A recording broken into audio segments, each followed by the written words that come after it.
This ain't no fruit ninja. This is the best cleave class in the game, my friends. That's right, it's Combat Rogue Day.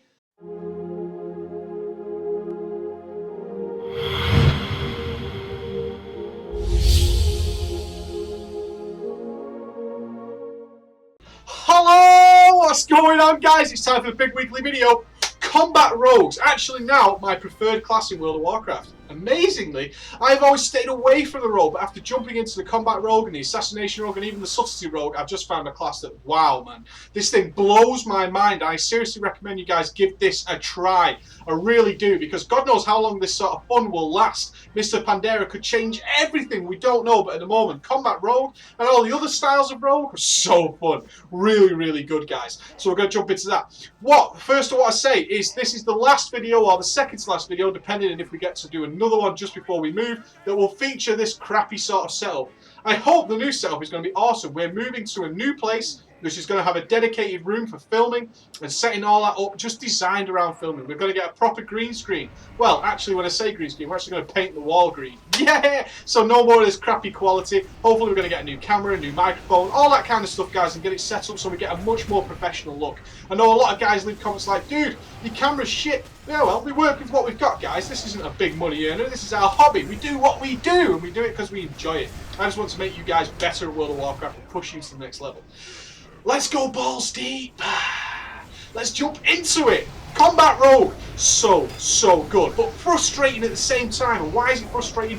Other people fuck up our Combat Rogue, and we don't like that. We want to stab them right in the face. Because why is a Combat Rogue the only true, pure DPS melee class in the game? They're the only one. Everybody else has some other utility of being like a tank and all that kind of shit. Not so with the Rogue. We have 3 choices of spec, and actually, they're all pretty decent. They are all pretty decent. At the moment, Assassination is a little bit low, which is sad, really. Assassination is quite fun, a relaxing spec. We can sort of chill into it. Subtlety is a little bit more involved. A lot more effort goes into Subtlety, but it has its place. But overall, the Combat Rogue is exactly what we're talking about. And right now, in Cataclysm, in patch 4.3, our Rogue is the superstar of the game. Every guild wants to bring more Rogues. Why? Because we are so goddamn useful. We are amazingly useful on our Combat Rogue. We actually pick up the slack all over the place. Cataclysm, Dragon Soul raid, looking for raid, normal mode, heroic mode especially, has tons of crap going on that doesn't even bother us as a rogue. You have a ton of AoE damage, nuclear blasts going off, massive Elementium bolts landing on your nuts, faint. LOL, doesn't give a shit. The Combat Rogue does not care. It just soaks that bad boy up and takes hardly any damage. So not only are we putting out incredible amounts of burst, you look at Spine of Deathwing Heroic, guilds were bringing 6, 7 rogues to that fight. Why? Because we have amazing burst. You tell us that needs to die. We dump in and we absolutely Optimus Prime the crap out of it. We absolutely storm the Citadel. That is what we are all about. We can do it on demand. Whenever it's required of us, we jump in and we do it. Absolutely awesome. And then it comes to taking massive amounts of damage. We don't take massive amounts of damage. We're one of the least healed people in the raid. We can soak so much damage and we can actually trivialize certain mechanics of fights. Look at Marchok Heroic, where he's smashing the person who stood next to him. You've got a rogue next to you with Faint on. Doesn't even take hardly any damage. It's amazing. Combat Rogue's so versatile, so amazing. I absolutely love it, guys. I found so much fun here. So we're going to jump in and talk about a bit of basic stuff, then we're going to do the advanced stuff later so you can really start cheesing it up. What I've put for you in the background is me doing some looking for raid. Now all you haters out there who seem to think I bullshit you in exactly the gear I'm wearing, I have done a nice link at the end of Madness of Death, where I'll mouse over my gear level. You can see he's 367 geared, shouldn't even be in the dungeon. How did you get in there? I bought some Druid healing PvP items, that's right, intellect leather, and just had them in my bags that chuffed up my item level quite well. The only reason I'm saying that is I had a particularly amazing looking for raid where I ended up with a sort of 3-piece tier 13, the weapon off Madness of Deathwing, a trinket, and some boots. I had an awesome run, so I wanted to show that I did the first run in that gear, okay guys, so nice and easy, you can check that out. Really, really easy stuff. Okay. First of all, let's get into the basics. Our opener. I have a lot of emails about this, okay? I've replied to them each individually, but we're going to put it here because I always believe that if people email me with questions, it's a question that maybe hundreds or thousands of you actually have. And one of the things with the Combat Rogue is, how do I start? How do I get in there and start doing my damage the best I can possibly do? This is what I think works best, and from asking around, it seems to be the way to go. First things first, starting off in stealth is not that great for us, okay? We don't have the improved movement speed, and we also just tend to don't want to use anything that starts from stealth, like ambush or anything like that, or garrot. Not great spells for us, guys. Nothing that's going to give us an improved amount of damage. What we actually want to open with is a Sinister Strike. So one thing to bear in mind is that when we start in stealth, to get a little bit closer to the mob so we can DPS as soon as humanly possible, I recommend for most bosses you don't actually get behind the mob. Okay, so we think about the big bosses that are stood in the middle of the room and looking for raid and all that kind of stuff. Don't get behind the boss. Why? Because when the tank pulls, that boss is going to move away from you. Okay, it's going to go towards the tank and away from where you are behind. What you actually want to do is start out in the front of the boss as close as you can get in stealth, and as soon as that boss starts moving, that's when you can get out there and start doing some damage. So you should be DPSing on your road literally from 0.1 seconds of the pull. The second it starts. Awesome, okay? We have that advantage. Only other classes that have that advantage are very, very few. Hunters, maybe. But we as rogues can be there straight away. We can get super close and start doing some serious damage as soon as the fight starts. And that's always important to our DPS guys. We always say one of the key things about being a high DPSer is making sure we are DPSing through the whole length of the fight. Really, really important. So what I want you to do, this is your opening technique. Your first spell you should always cast, the first maneuver that you do every time is a Sinister Strike. So make sure you drag a Sinister Strike from your spellbook into your stealth bar. If you're going to start in stealth, have a Sinister Strike as your button 1. You want to open with a Sinister Strike. That's going to give you more damage than that garrot or any of the ambushes or any of that kind of crap. You don't want to be doing that. What you want to be doing is Sinister Striking. That's going to get you 1 or 2 combo points depending on your glyph, okay? If you get a little bit lucky, you might get 2 combo points off that. Your next spell, always, is Slice and Dice. A lot of our damage, tons and tons of damage comes from just us attacking naturally. Just us being able to swipe away with our axe, with our sword, and our offhand dagger, all that kind of stuff. We want to make sure we're doing that as fast as humanly possible. That's going to give us a lot more energy. It's going to give us all sorts of good stuff and start proccing our mastery nice and tightly. So we want to make sure we get a Sinister Strike off, then a Slice and Dice. The next thing you want to do is start Sinister Striking or Revealing Striking to get up to your number 5. Remember, you only want 1 Revealing Strike in those bank of 5 combo points to make sure your finisher works. The second you cannot immediately fire off another Sinister Strike or a Revealing Strike if you're at 4 combo points is the time you want to Killing Spree. That's a stabbing. It's the best thing. I put a macro in that says that's a stabbing every time I fire off my Killing Spree because it is exactly what it is, guys. That is a stabbing. You want to get in there and fire off the Killing Spree. So you go in, Sinister Strike, Slice and Dice, Sinister Strike, Sinister Strike, Sinister Strike, Revealing Strike possibly. But if your energy is to the point where you can no longer do a Sinister Strike or a Revealing Strike, Killing Spree. Let your energy rebuild while you're Killing Spree because we don't want to waste energy. We don't want to do that because that's a potential Sinister Strike or an Eviscerate that's gone to waste. We don't want to do that. Now, this can get a little bit tricky with our 2-piece set bonus in our tier 13 because Tricks of the Trade, which we want to be keeping on cooldown, we're going to talk about that a little bit later on, is going to reduce the energy cost of our spells by 20 for the first few seconds after Tricks of the Trade. When that happens, we can actually pull off a finisher before we jump into the Killing Spree. Just bear that in mind, guys, is that we get this buff, our things are going to be cheaper once you get that tier 13 set bonus, and then we're going to be able to do a little bit more before we jump into the Killing Spree. The second that Killing Spree is over, as you're coming back down to your feet after flying up in the air and stabbing him in the face, is you want to pop in your Adrenaline Rush straight away. Unlike most of the DPS classes who benefit greatly from lining up cooldowns, rogues have this mechanic where every time we do a 5-point finisher, it reduces the cooldown on our big cooldowns, okay, by 10 seconds a time. Every time we do a 5-point finisher, our Adrenaline Rush is reduced by 10 seconds. Our Killing Spree is knocked down by 10 seconds, and our Redirect is popped down by 10 seconds, okay, guys? Bear that in mind. So the idea is, we want to fire off as many cooldowns as soon as possible to get them cooldowns working all the way back down so we can use them again. That's what we're aiming to do, okay? Delaying things like Adrenaline Rush and Killing Spree just means you're generally going to have less of them because we fire off a lot of 5-point finishers very, very quickly as a combat rogue, okay? We start churning them out very fast, especially during an Adrenaline Rush where we're going 5 points, 5 points, 5 points, 5 points, and we're just smashing them out. If you manage to be a lucky little devil and get some legendary daggers, then you probably don't need this video. Woo! But if you have done that, then you can appreciate the fact how quickly those cooldowns come back when you've got instant 5-point finishes straight away. All good? So that's what we're going to do. We're not going to be waiting for our big cooldowns to come back. We're not waiting for trinkets. We're not waiting for that kind of stuff. We're firing them off as soon as humanly possible. So our opener, Sinister Strike, Slice and Dice. Then Sinister Strike, Viscerate, revealing strike, whatever it takes, just to get your energy down to a level where you can no longer use a spell, either Sinister Strike, Revealing Strike, or Eviscerate, depending on what you're going for. Just as soon as you can't do that, Killing Spree, and the second the Killing Spree is over, Adrenaline Rush. Start getting those cooldowns unused, and then refreshing nicely while we fire off our 5-point finishes. Really easy stuff, guys, something I want you to bear in mind. That should be your opening. You don't need to use Ambush, you don't use to grow. You don't even need to use Rupture anymore, okay? Rupture is not even that great anymore, it really isn't. Even with bleed debuffs on the target, Eviscerate is generally going to be better, especially when we're Blade Flurry, which we're going to get to soon. We're going to get to that Blade Flurry, but Eviscerate is generally you go for, okay? You want to be building as many things up as possible. So jumping again, just into a little bit of basics before we move on to the advanced sort of tips, is I want to talk to you about your Reforging. Now, Rogues typically have been considered the most easy class to play, especially by onlookers. Rogues have no other purpose other to damage, okay? Now in Dragon Soul, we do have this ability to soak with our Feint, soak certain abilities and be nice and tidy doing that.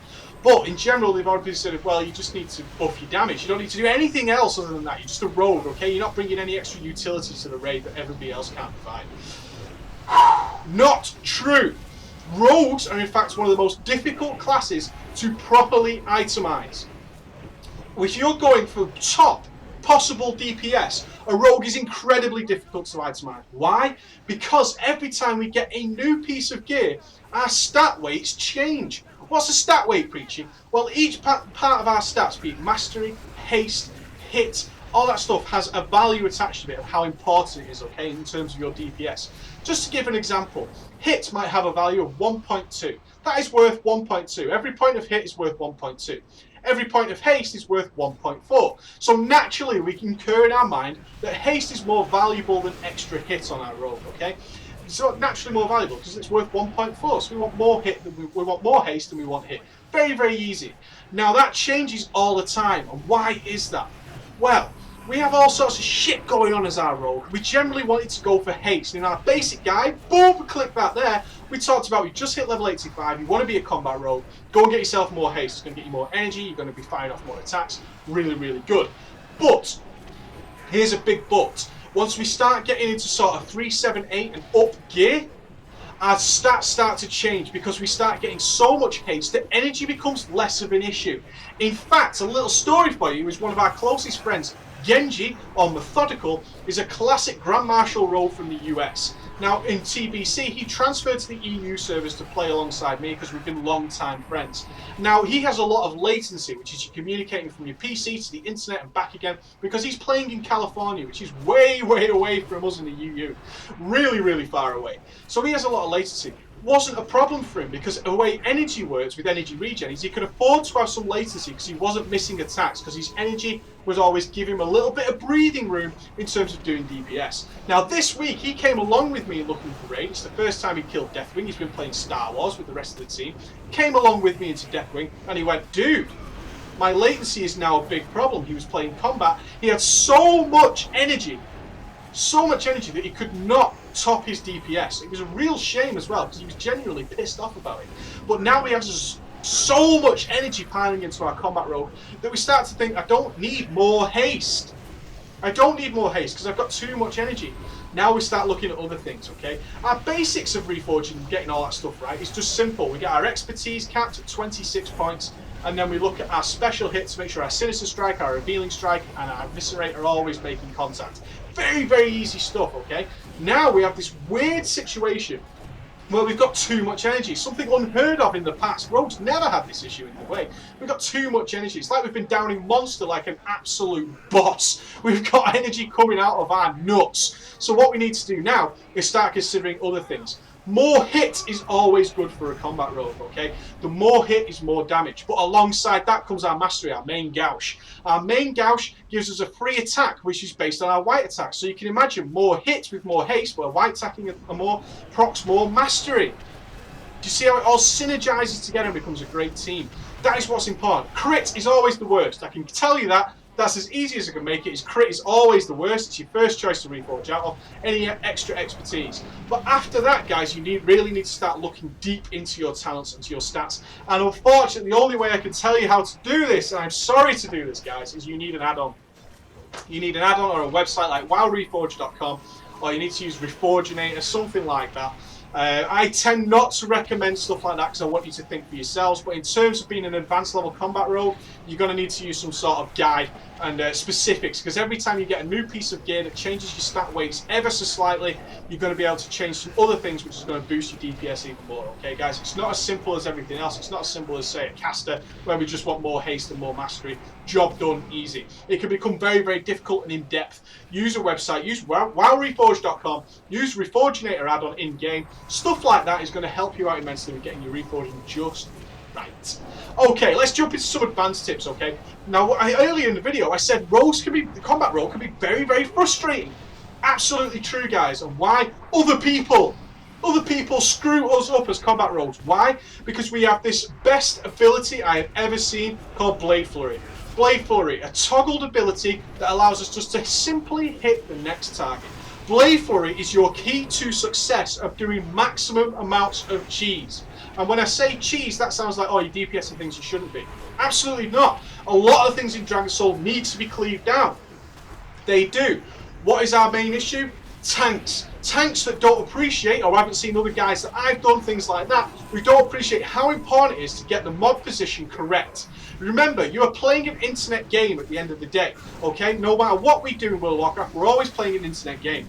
The big issue we have is simply that the way we're stood in the world might not be exactly as it seems on the screen. Something to always bear in mind, guys, is that the game is interpreting where you think you're stood. It's not always correct. So sometimes we have this point where we have two mobs stood next to each other because we've got a decent tanks who have put the two mobs together for us and we're DPSing, but our Blade Flurry is not making contact. I really recommend to you, again, sorry for doing this, is to get an add-on like I have, mixed scrolling battle text, that tells me when my Blade Flurry is making contact. It tells me that Blade Flurry is working as it should be. If it isn't, I need to start adjusting my position to make sure it's working. Because remember, Blade Flurry, as awesome as it is, slows down your energy regen. Just a little bit, but it does slow down your energy regen. So we need to make sure if we are going to have Blade Flurry on, is that we're doing it for a reason. We don't just leave Blade Flurry on in the hopes that we'll get another target eventually. A very accurate and advanced way of playing your rogue is knowing when to turn on and turn off your Blade Flurry, okay? Really important to know to do that. And more importantly is to know that our Blade Flurry is actually making contact. Otherwise we've just slowed our energy regen for no gain in DPS.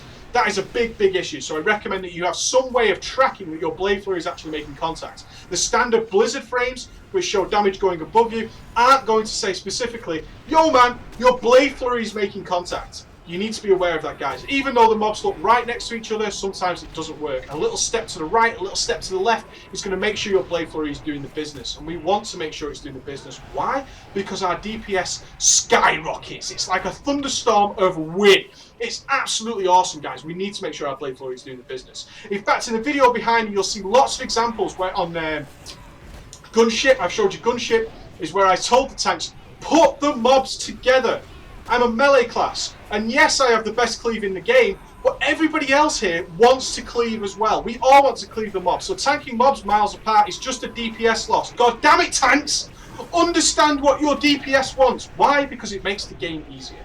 And then again, on Madness of Deathwing, I'll show you a great example of where I put Blade Flurry on because there's a load of blood's been spawned.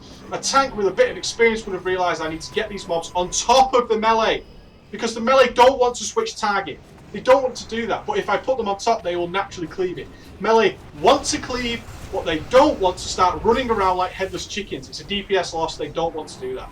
So what you want to do is get decent tanks and communicate with your tanks. As I openly said on the Gunship, put the mobs together, they did, the DPS went through the roof. So easy, guys. So don't be afraid of telling people, dude, put them near me. I'm a melee DPS. Understanding our strengths and weaknesses is one of the most key parts of being a top-end raider. So as a combat rogue, what are our strengths? One, certainly our cleave. Two, are certainly our ability to take loads of damage. We can soak it up so easily using feint. Make sure you have feint keybinded and know when to use it, and you will certainly see yourself lasting a hell of a lot longer, being a lot less risk of dying. So important, guys, that you stay alive, because doing DPS while we're dead is really, really hard. It's tough stuff. We don't want to do that, because this ain't no Twilight. We're not going to get bitten and resurrected.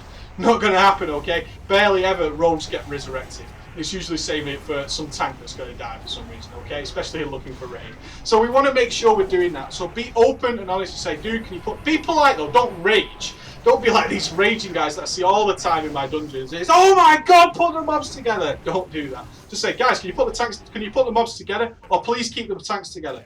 Easy stuff. Very, very easy, and your DPS is going to skyrocket.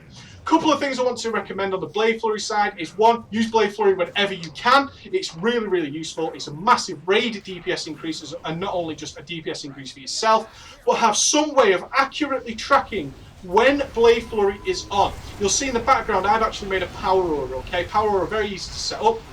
A little add-on called Power Auras. I have an add-on that tells me Blade Flurry is on. Blade Flurry is off. Okay, it's just a little symbol. If the symbol is up, my Blade Flurry is on. If it's not there, my Blade Flurry is off. Because it does slow our energy regen down, okay? So if you have Blade Flurry on and you don't realise it, you're just losing DPS, okay? Very, very, very important to track that. That then moves us on to tricks of the trade. A burden and a joy to the rogues. Why is it a burden? One, it's a huge effect on our DPS. Nearly enough every set bonus since Tricks of the Trade was introduced gave us some sort of DPS increase. In tier 13, it's an energy reduction. So what does that mean for us? We need to make sure that we use Tricks of the Trade on cooldown. Tricks of the Trade is also a damage boost to the other person. So historically, rogues are always trading Tricks of the Trade with each other. This involves macros, okay? I spoke about the macros in the basic guide. Go and check that out. They're all there for you. So you need to have an accurate way of tracking when Tricks of the Trade is ready, so you use it immediately. Missing 1 or 2 Tricks of the Trade could be a serious DPS loss for yourself. The loss of 20 energy per a lot of attacks twice is a huge amount of wasted energy, okay guys? Very, very important. So again, I create a power aura that says my Tricks of the Trade is ready and to use it. But let's not forget what our Tricks of the Trade is for. Where did Tricks of the Trade come from? Tricks of the Trade is a misdirect, okay? It's a threat misdirect. But regardless of the fact that it's a DPS boost, regardless of the fact that it gives other damage to other people, Tricks of the Trade is a misdirect. This means you're going to have at least 2 macros. I know, we don't really like macros, but we need at least 2 macros. One macro is for the tanks, okay? We need a tank macro because when new mobs spawns, we should be tricking the tank all the time. Remember, tanks don't specialize into things like hit and expertise. This is why I always tell you about looking at what everybody else is doing around you. Understand what the hell is happening. So a miss by a tank could be a pain in the ass. As a DPS class, we don't miss. We make contact. We're built to make contact. But doing the tricks on the tank is vastly superior to just instantly tricking the other rogue. If you have really, really amazing tanks who really know what they're doing, as some guilds do, then you can happily just keep tricking the other DPS. They don't need the help. But especially looking for raid guys, have 2 macros. One for your focus target, I suggest you make that for your tank, and one for another DPS, so you can just click it, just put his name in the box in the macro, and instantly fire him off. In fact, in the Madness of Deathwing fight behind me, I was tricking with another rogue who happened to have connection problems, which then cost me DPS. It's the way it goes sometimes, we can't always afford it. But still, make sure you're thinking about your tricks. It's easy to get into the habit of tricks off cooldown, fire off tricks. Remember the initial use of tricks, guys, okay? This is going to bring you to a next level of play, is understand that this time I need to trick the tank, the next time I can trick the DPS happily, okay? Have your 2 macros set up. Think about what's happening in the next few seconds. If you look in the gunship battle, you'll notice at one point, my Tricks of the Trade is off cooldown for about 6 or 7 seconds. That's because I thought in my head, the new mobs are about to land. The brand new mobs. I need to save my tricks 6 or 7 seconds just to make sure I'm tricking the tanks, because looking for raid tanks aren't always the best. So we need to make sure we're thinking about our tricks and not just mindlessly spamming it. I find a lot of people started putting Tricks of the Trade into a macro of Sinister Strike, so they can just spam Sinister Strike, it will instantly tricks whenever it's off cooldown. That's sloppy! We don't like sloppy. We don't like sloppy play. It's piss poor. We're not into it, okay, guys? We're ballers. We want to be bro-fisting. We want to be doing everything we can possibly do. And when that big question comes out in a big wipe, are you tricking that mob? A loose mob can often cause wipes, especially in progression mobs, progression raids. Yeah, I tricked him. I gave him tricks, did my job. And the other guy goes, well, no, I tricked the other rogue. Well, why did you do that? Because there's a new mob spawning. We want to make sure all the DPS can tunnel vision it as soon as possible. Your Tricks of the Trade could have made the difference, guys. Really, really could, okay? So, overall, it's a simplistic thing. Let's talk about our strengths and weaknesses, and then we'll sum up. So strengths and weaknesses of our combat rogue. 1, give us 2 mobs, we will destroy them. We will decimate them, we will destroy them, we will rip them down and burn this place down. Absolutely. Give us 2 mobs, we are the best. If it comes to heavy AoE situations, every time another mob is added to our AoE pack, so it starts at 2, we're awesome. 3, we're okay. 4, we start getting a little bit ropey. 5, 6, 7, 8 mobs, we're crap. Our AoE is garbage. Our fan of knives is absolutely awful, guys. Why? Combat rogues are not amazing at proccing poisons. We're not. In fact, sometimes while we're doing single target DPS, you'll notice your deadly poison can actually fall off. That's normal. Don't panic. It's normal for that to happen, okay, guys? Absolutely normal. Nothing to worry about whatsoever. But our fan of knives does all its damage, not from the fact that we're throwing our weapons around. It actually comes from the poisons we proc on all the mobs. So our poison procs are actually pretty crap. That doesn't mean we don't fan of knives when we need to. It is still a slight DPS increase, but you compare that to an assassination rogue, for example, where our DPS is going to be awful. If you're going to be doing constant, long-time, huge AoE, which isn't in the Dragon Soul at the moment, so you don't need to worry too much, but consider it for Mr. Pandera, assassination is always going to win, okay? But if you give us 2 mobs, and we will destroy every other class. We will absolutely crush them, and that is what it's all about, guys. We will crush them to pieces, and I absolutely love it. Our weaknesses, again, is we don't really like switching target. We have this buff called Combat Insight, which increases our damage the longer we stay on a mob. So what we need to be bearing in mind is there's only one way of keeping our Combat Insight up while we switch targets, and that's through redirect. Redirect, switch our combo points from one target to another. We keep our Combat Insight. Very important to be aware of that, and also be aware that every time we do a 5-point finisher, our redirect's cooldown is reduced so we can keep this buff up. Now, we're not always going to be able to do that, guys. We have a definite weakness when we switch targets, as we do lose some damage if we don't have redirect up. Think to yourself, can I blade flurry this target? Because if I can keep on the one target that I've got my combat insight up and just blade flurry the other target, I'm not going to lose the buff and I'm going to do tremendous amounts of damage. If I do have to switch, am I going to be able to do 5-point combo points? If so, try and get 5 points on your current target, redirect, then eviscerate. That's going to start getting your redirect cooldown done as soon as humanly possible.